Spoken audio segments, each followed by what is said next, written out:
Good day, this is Mr. K's and this is 29.1a. 29.1a. Our subject today is World War I, setting the groundwork for discussing the causes of World War I. How did it all come about? We're talking about a continent that had beauty, art, science, technology, philosophy, music. They had an advanced society, and yet they dragged the world into war. How did it happen?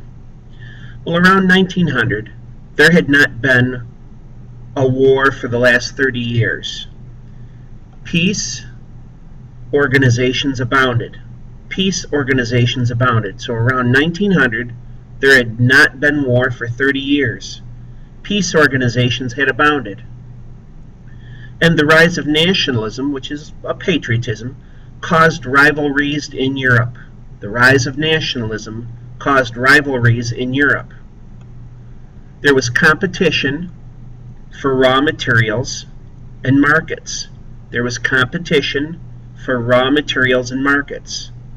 And there were territorial disputes with one another. Territorial disputes with one another. So things are now going to take a turn, thanks to nationalism.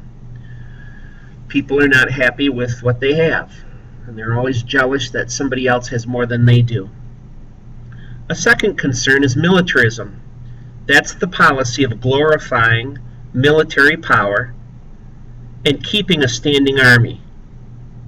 Glorifying military power and keeping a standing army.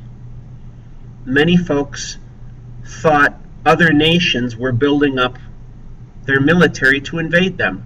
So they got skittish and they started to build up their military. So there was an arms race.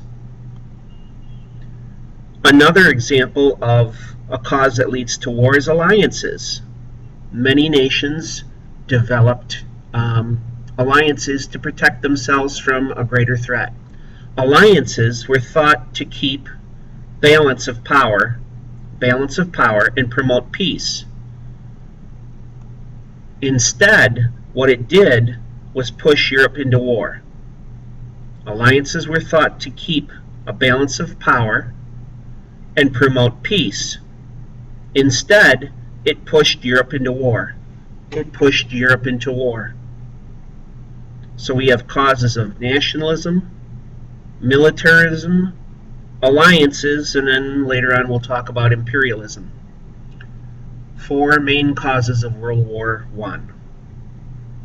Well, this is Mr. K's, and we're going to stop right here, 29.1a. See you down the road.